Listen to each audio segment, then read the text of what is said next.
Hi everybody, and welcome back to 2BeLikeChrist. In today's video, we're going to continue on into the second part of our series about the attitudes of the people when Jesus was doing his healings.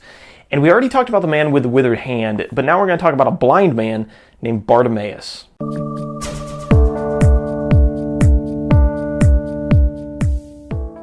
We read about the story of Bartimaeus in Mark chapter 10, verse 46 through the end of the chapter. Let's read it together so we have a good understanding of what's going on. And they came to Jericho, and as he was leaving Jericho, that's Jesus, with his disciples and a great crowd, Bartimaeus, a blind beggar, the son of Timaeus, was sitting by the roadside. And when he heard that it was Jesus of Nazareth, he began to cry out and to say, "Jesus, Son of David, have mercy on me." And many rebuked him, telling him to be silent. But he cried out all the more, "Son of David, have mercy on me." And Jesus stopped and said, "Call him."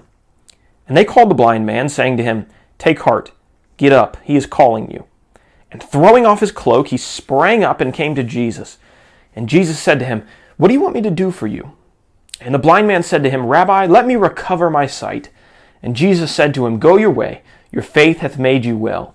And immediately he recovered his sight and followed him on the way.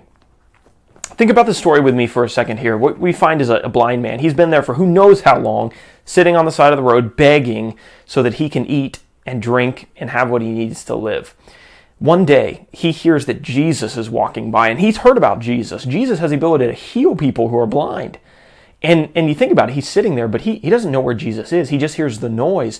And it's not like he can go running up to Jesus, and so he just starts screaming, "Jesus, Son of David, have mercy on me." And there are people around him who are trying to get him to be quiet. And we don't know exactly why they were trying to get him to be quiet, but we could probably guess. Maybe they were just annoyed.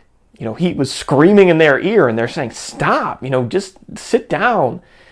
Or have you ever been around somebody who's doing something really embarrassing, and because they're so close to you, you feel embarrassed as well? It could have been like that, and these people were embarrassed by this man just screaming in the road.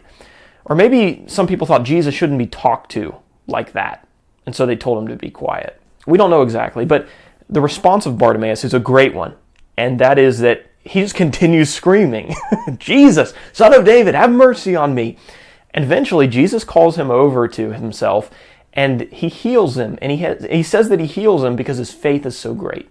And in this quick video, I just want to make two applications of the actions that we see here in Mark chapter 10 to our lives as modern day Christians. The first one is this: don't ever let anyone shame you out of doing what you know you have to do or you're convicted to do. What if Bartimaeus had listened to those people who were trying to shame him out of yelling on the side of the road?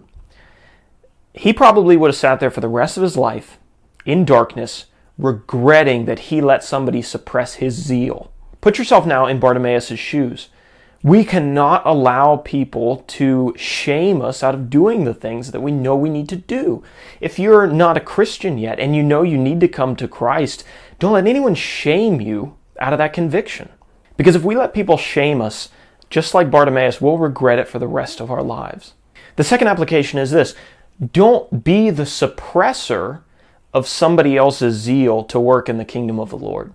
Have you ever been around somebody who's so convicted and is so on fire for doing the work of the Lord that you're kind of embarrassed that you're not?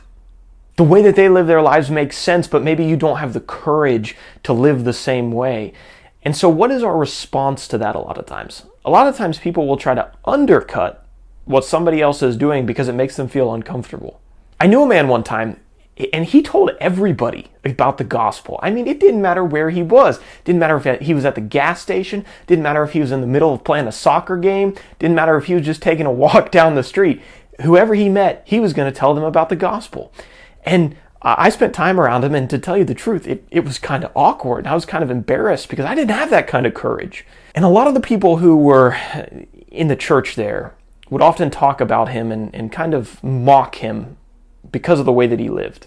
And they would try to make excuses for why Christians really didn't have to live that way, and why they didn't have to be that zealous, and why his approach didn't work, and all the negative things about what he was doing. And because they didn't really want to live the way that he lived, a lot of times they kind of shamed him for what he was doing. And in the church, we can't be like that. We have to be encouraging each other's convictions, so long as they're sound biblical convictions. And we ought to be praying for each other and lifting each other up and helping each other to accomplish that work in whatever way we can. And maybe it is the fact that I don't have the courage of another brother. Rather than shaming him and trying to bring him down, we ought to be thinking about how we can raise our standards up and ourselves up so that one day we can live and have the courage that we admire so much in that person. So there you go, just 2 real quick applications from blind Bartimaeus. Number 1, don't let anybody shame you out of doing the things you know you have to do.